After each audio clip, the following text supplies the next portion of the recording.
versículo de número 9. Gálatas 2, 9.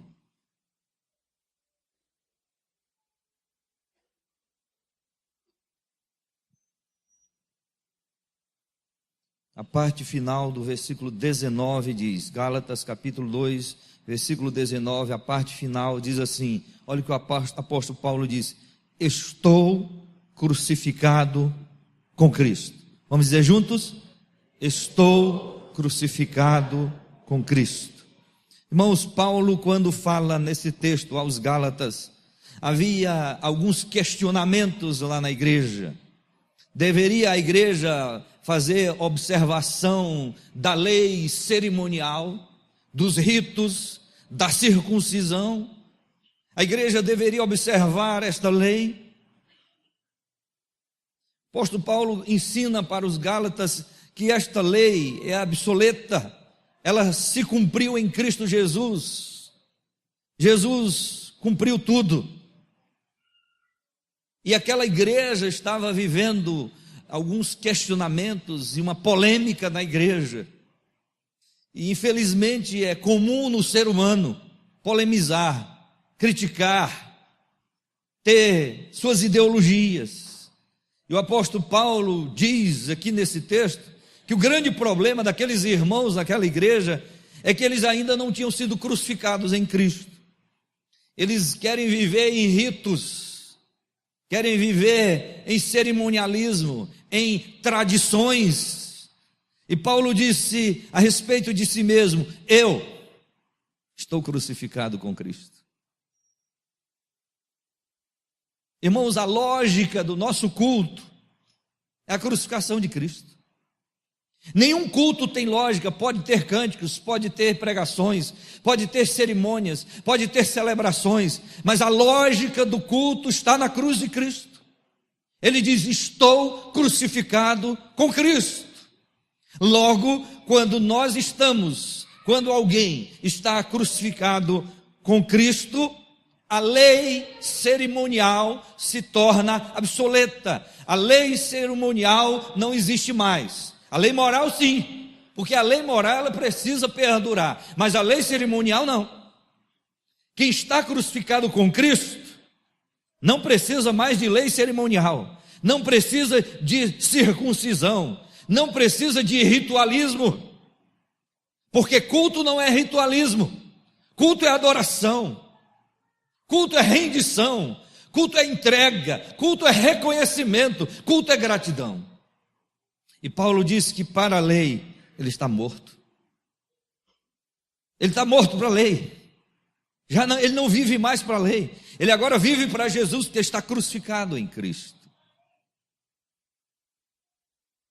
Irmãos, quando nós estamos crucificados em Cristo, a lei se torna obsoleta. Esta lei cerimonial já não tem valor nenhum para nós, porque o que vale para nós é o que Jesus fez na cruz do Calvário. Mas Paulo diz assim: a fim de viver para Deus. Quando nós estamos crucificados em Cristo, na cruz de Cristo, nós não vivemos mais para nós, nós vivemos para Deus. O nosso viver e o viver que agora vivemos, temos que viver para Deus, na orientação de Deus, e isso faz parte da vida daqueles que nasceram de novo. Quando João escreve no capítulo 3, no Evangelho de João, capítulo 3, lá no versículo 8, ele diz: assim são os nascidos do Espírito. Aí ele diz assim, o vento sopra onde quer, ouve-se a sua voz, ninguém sabe de onde vem, nem para onde vai. Assim são os nascidos do Espírito. Da mesma forma como o Espírito Santo vai para onde quer, sopra onde quer, como se fosse um vento, Assim agora nós passamos a viver da mesma forma. O Espírito Santo é que nos conduz. O nosso viver agora é conduzido por Deus. Agora nós vivemos uma vida orientada, direcionada pelo Espírito do Senhor. A nossa agenda agora não é mais nossa agenda. A nossa agenda é a agenda de Deus. E eu fico maravilhado, irmãos, que quando Jesus sai da Judeia e tem que ir para a Galileia, havia 3 caminhos que ele poderia escolher para passar, e os mais lógicos, os mais óbvios, seria pela Pérea ou pelo Mar Grande. O caminho improvável de se passar, o caminho perigoso de se passar, seria por Samaria, e principalmente pela cidade de Sicar, porque Sicar quer dizer cidade dos bêbados ou uma cidade perigosa, e é esse caminho que Jesus escolhe para passar, porque estava na agenda do Altíssimo, na agenda de Deus, Jesus passar por Sicar, para encontrar-se com uma mulher samaritana, para pregar para ela se converter, para que a cidade de Samaria fosse alcançada pela graça do Senhor. Isso são aqueles que vivem para Deus. Aqueles que vivem para Deus, o apóstolo Paulo diz assim: a fim de viver para Deus. Eu agora vivo para Deus. Talvez você não consiga entender os desígnios de Deus, os propósitos de Deus, os planos de Deus, os consentimentos de Deus, a vontade de Deus. Você não consegue entender tudo, até porque para você entender Deus, você teria que ser Deus, eu teria que ser Deus. Como nós não somos Deus, nós não conseguimos entender Deus, o que é que Ele está pensando, qual é o projeto dEle. Mas quando Ele vai falando, nós seguimos o rumo, a agenda, o caminho direcionado e traçado por Ele. Isso é estar crucificado com Cristo. Quando nós estamos crucificados com Cristo, nós dizemos: lei cerimonial, ritualismo, morte de animais, estas coisas já não têm valor, já não servem para a minha vida, isso é obsoleto, porque para mim é Cristo, é a cruz de Cristo. Por outro lado, na cruz de Cristo é que eu encontro vida para viver com Deus, e agora eu vou viver para Deus, viver sobre a orientação de Deus, sobre os desígnios de Deus, o projeto de Deus, ainda que algumas vezes eu não esteja entendendo absolutamente nada, o que está acontecendo na minha existência, na minha vida, mas estou debaixo da orientação divina. Estou crucificado com Cristo. Estar crucificado com Cristo é viver para Deus. É viver para Deus. E aí, ele segue no verso 22, logo já não sou eu quem vivo, mas Cristo vive em mim.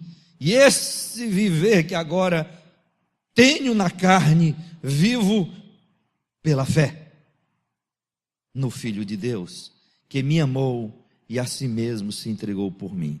Meus irmãos, este estar crucificado com Cristo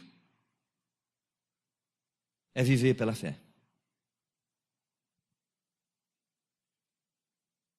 Lá em Manaus, tem um pastor, e ele dizia o seguinte, que tem gente que diz assim: estou vivendo pela fé. E o pastor diz que estes que vivem dizem assim, que estão vivendo pela fé, que não querem trabalhar, que não querem fazer nada e dizem que estão vivendo pela fé, e que às vezes estão dizendo para os outros: estou vivendo pela fé, para induzir os outros a contribuir. Ele disse assim: estes vivem pelando a fé. Não é pela fé, é pelando a fé, porque ele chega na sua casa, chega perto de você, numa lamúria tão grande, que ele pela, e ele tira, ele arranca o que você tem. Não é pela fé esse pelar a fé, ou pelando a fé, arrancando o que tem dos outros, mas esse texto que Paulo diz, pela fé no Filho de Deus, é dizendo, na circunstância, na dor, na luta, no sofrimento, continuo crendo em Jesus. Eu estou crendo nele, vivendo pela fé, em meio a todos os transtornos e turbulências e tribulações que esta vida nos apresenta. Nós continuamos a olhar para Jesus e dizer: Jesus, eu continuo crendo no Senhor, Eu continuo crendo no teu sacrifício, continuo crendo no teu perdão, no teu amor, na tua graça, na tua misericórdia, continuo crendo no Senhor. Isso é estar crucificado. Quando estamos crucificados, a gente continua crendo, irmãos. A gente continua dizendo: Senhor, eu continuo crendo em Ti. Eu não estou entendendo nada. Não sei o que é isso que está acontecendo. Mas eu continuo crendo que Tu és o único Salvador, Tu és o meu Redentor.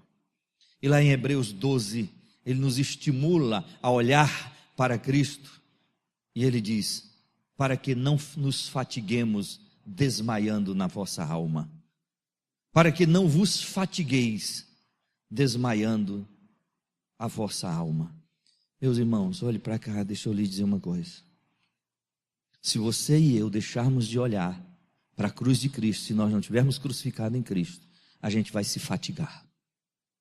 E a gente vai desmaiar. Alguns queridos já desmaiaram. Alguns já se fatigaram de tal maneira que desistiram. E acham até que nem vale mais a pena ser de Deus, ir para a igreja, nem vale mais. Já se fatigaram, porque tiraram os olhos da cruz. Olharam para o mundo, olharam para si mesmo, olharam para a circunstância, tiraram os olhos do Senhor, fizeram como Pedro, que quando as ondas começaram a se erguer, a se levantar, Pedro tira os olhos de Jesus e começa a afundar. Jesus olha para ele e diz: homem de pouca fé.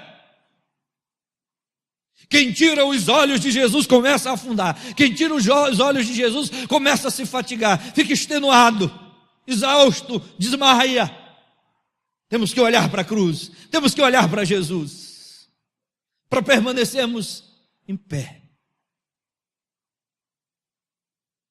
para que a gente continue firme. Olhe para Jesus, continue olhando para Ele. Assim Paulo está dizendo: estou crucificado com Cristo. Eu já morri para a lei.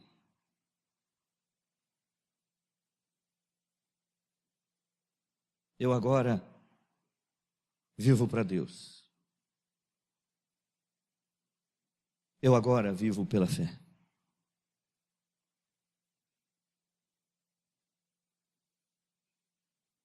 E ele diz que quem está crucificado em Cristo não anula a graça.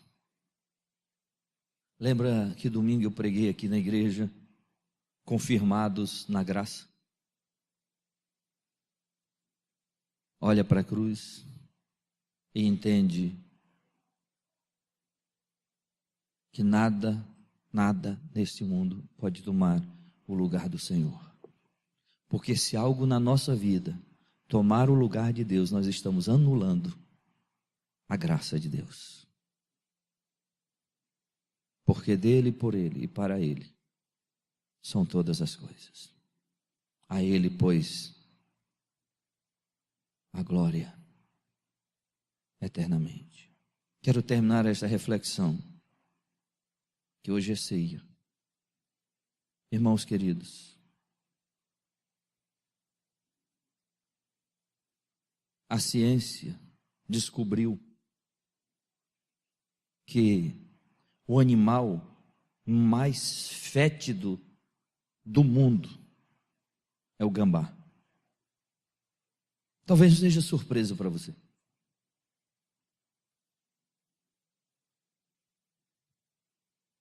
Mas o segundo animal mais fétido do mundo, mais mal cheiroso, é o homem. Qual o único animal do mundo que precisa tomar banho todo dia? Às vezes até 2 vezes. Se nós não tomarmos banho, irmãos,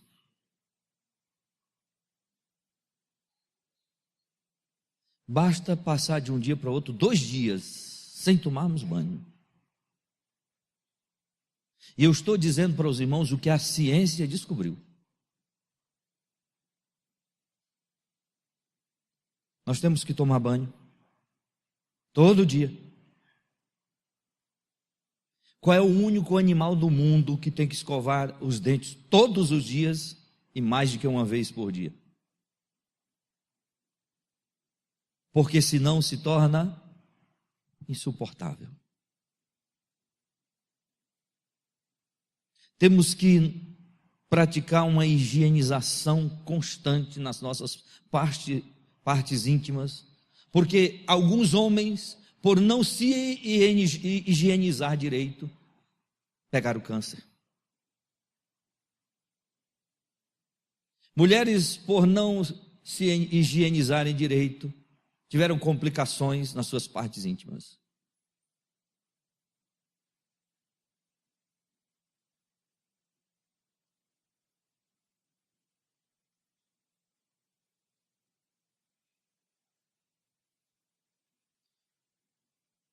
Eu tenho um colega que ele estava num cruzeiro, e naquele cruzeiro tinha só pessoas chiques, pessoas da alta sociedade. Em uma certa altura, o navio balançou um pouco, e as pessoas começaram a sentir náusea, as pessoas começaram a sentir ânsia de vômito, e as pessoas mais ricas e mais poderosas que estavam naquele cruzeiro começaram a vomitar. E os irmãos imaginam que o vômito do rico é o mais cheiroso que tem.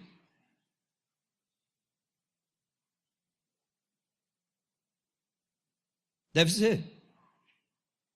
Vocês não acham?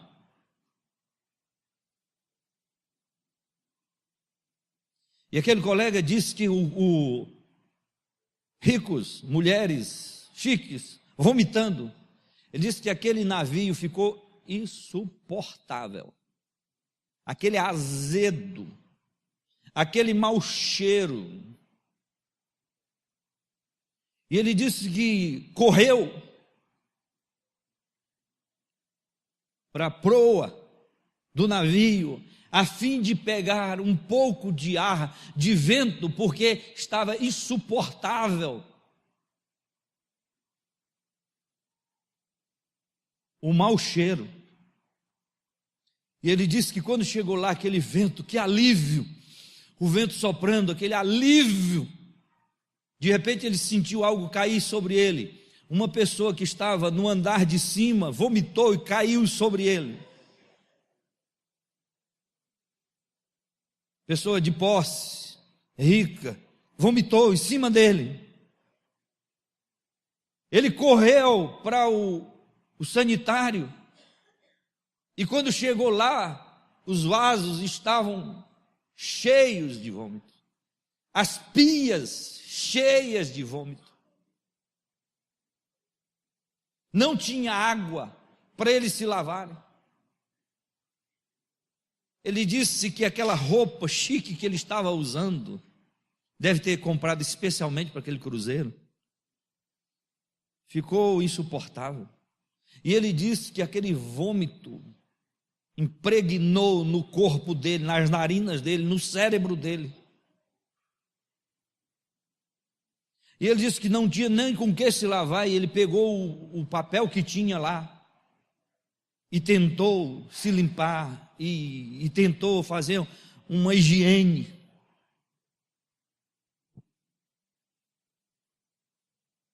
Ele disse que o grande problema é que, para terminar aquele cruzeiro, ainda faltavam 3 dias, e não tinham mais água, e não tinha mais como, e ele disse que teve que passar 3 dias, e aquele navio fétido, sabe com o quê? Com vômito humano.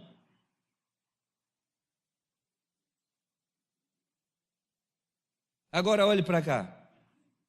Você acha que seu vômito é melhor do que aqueles? Você acha que você é mais cheiroso do que eles? Meus irmãos, isso fica comprovado de que nós somos orgulhosos porque somos tolos. Somos orgulhosos porque somos idiotados, abestalhados. Não temos consciência de nós mesmos.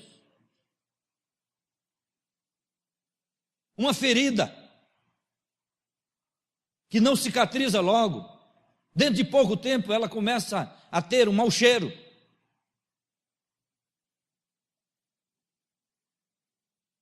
Olhe para cá, meu irmão, minha irmã. Deixa eu lhe dizer uma coisa. Só tem uma saída para nós: a cruz de Cristo. Temos que estar crucificados. Nós olhamos para nós mesmos, somos uma imundície.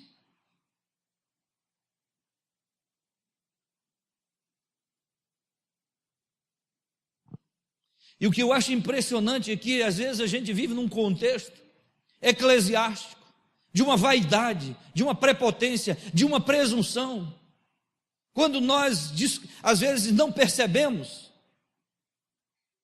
que nós somos imundos.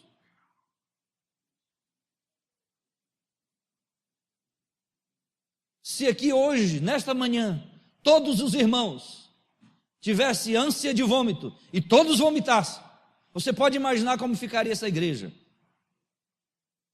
Ou você acha que o seu vômito é mais cheiroso do que o meu?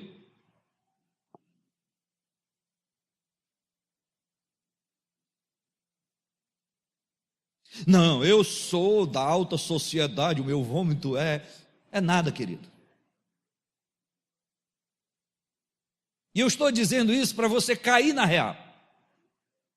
Paulo diz: estou crucificado com Cristo. Nem lei, nem cerimonial, nem nada nos torna mais limpos, irmãos. Nem sangue de animal, nada pode deixar a gente limpo. E outra coisa, Deus nos aceita por sua graça. Deus aceita você por sua graça. Fora a imundície que nós temos na nossa cabeça. Um dia eu cheguei aqui para a igreja e perguntei, e eu vou repetir isso, eu perguntei para os irmãos: quem já pecou em sonho?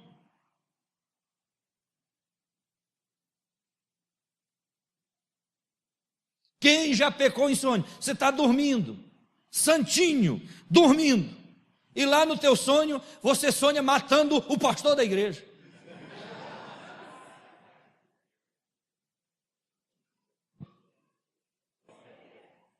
Você sonha matando o teu pai, você sonha matando o teu irmão de sangue, você sonha muitas vezes fazendo miséria.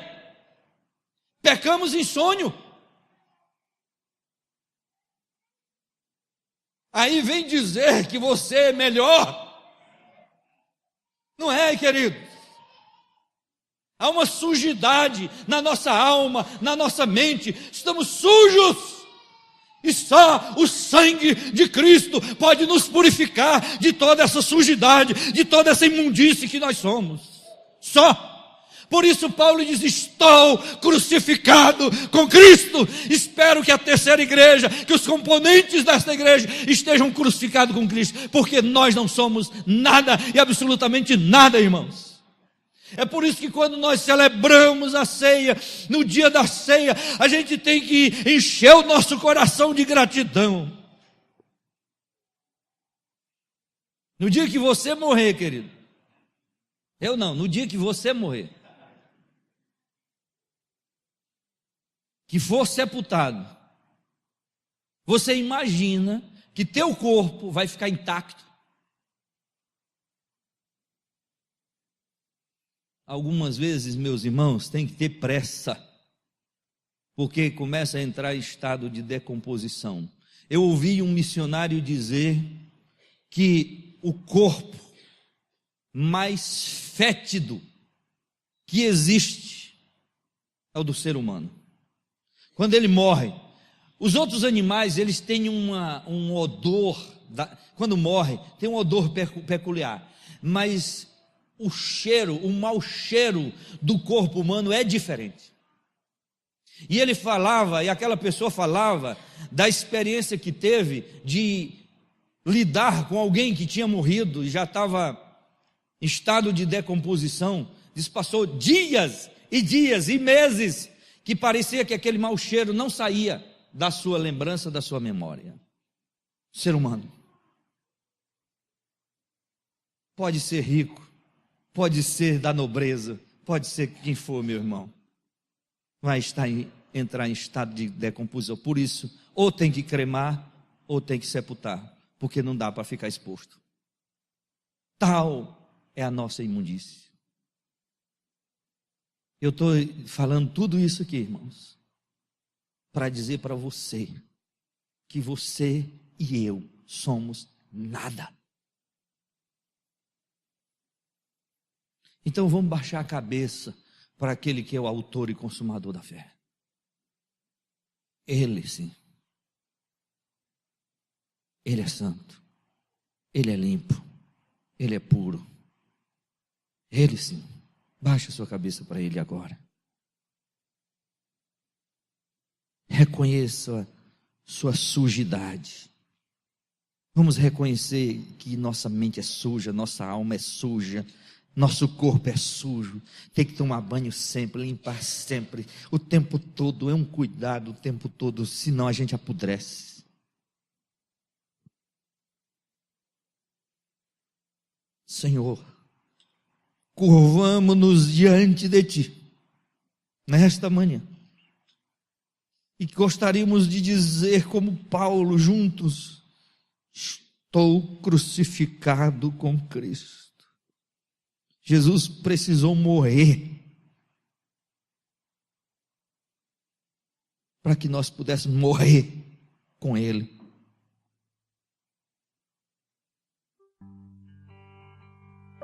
Deus nos dá a consciência de que não somos melhores. Só o Senhor, tão gracioso para nos aceitar. Nesta manhã de ceia, nós bendizemos o Teu nome por tamanha graça. Como diz a música, Senhor, preciosa e doce graça, maravilhosa graça. Não somos aceitos porque somos limpos, porque somos puros, porque somos bons. Fomos aceitos por causa da graça, favor que nós não merecemos. Muito obrigado, em nome de Jesus, amém.